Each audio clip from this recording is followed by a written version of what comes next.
Hello, welcome to another IMUNES Basics tutorial. In this video I will guide you through the remaining menu options in the GUI, providing an explanation of each one.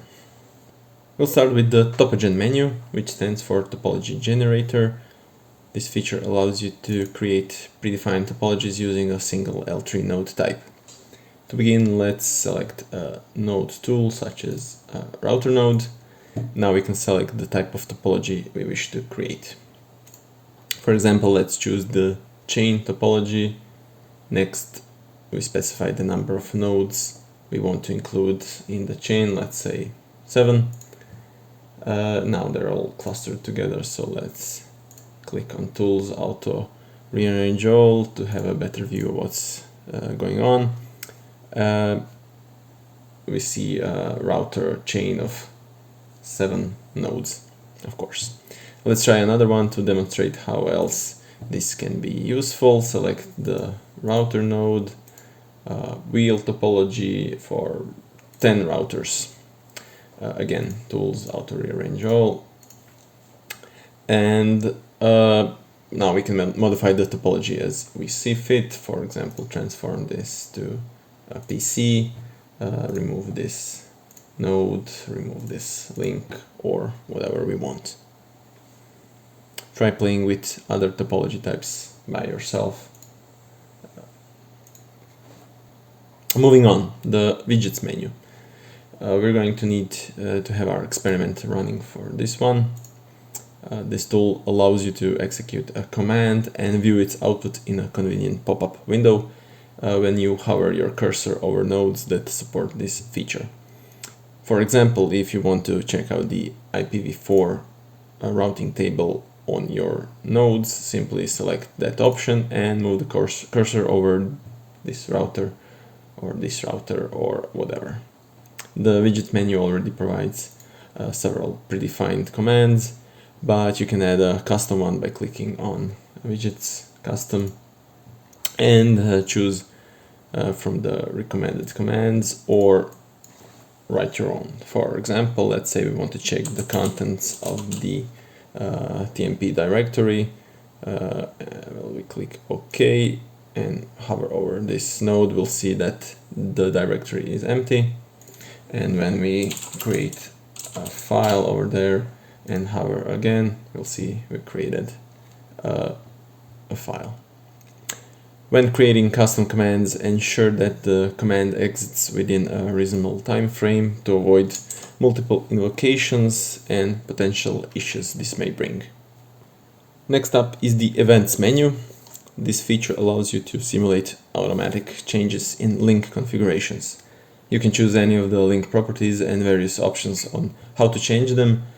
To demonstrate this, I have prepared a topology with pre-configured events. So I'll just open it and execute it. I'll also start a ping command on this PC and ping this host over here. I have configured events for the sign link L0, and you can see this in the event editor when you click on L0. And this link parameters will change as follows.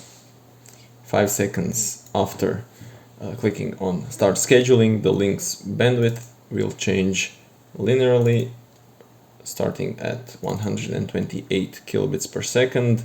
It will grow every 2 seconds for 8 kilobits per second.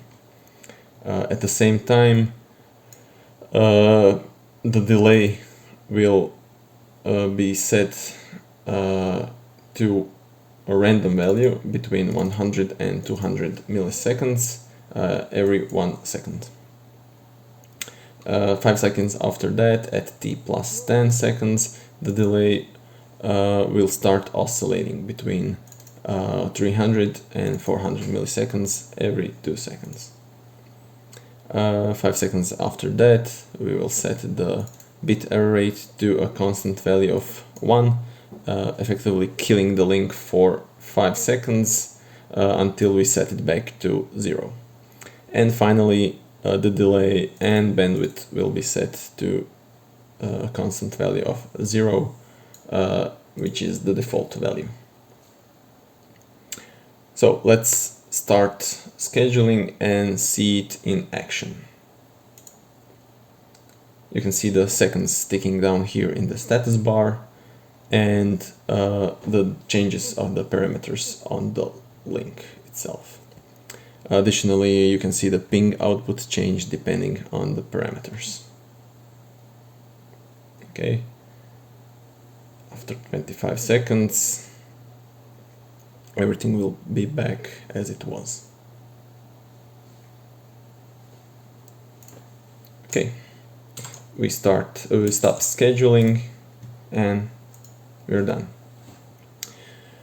So we already know about the experiment menu: terminate, execute, and restart options. But what about attach to experiment? You may have noticed that I haven't terminated this experiment yet, and the previous one. And yes, I can get back to it by clicking on it in the file menu. But what would happen if I exit the GUI while the experiment is running? The experiment and the GUI are running separately, so the experiment will of course continue to run, and we can reattach back to it by clicking on attach to experiment and selecting one of them from the list. This allows you to regain control and continue working with the experiment as you would normally do, or terminate it. That's it for now. If you have any questions, comments, or ideas for future tutorials, please leave them in the comment section. Thanks for watching. Bye.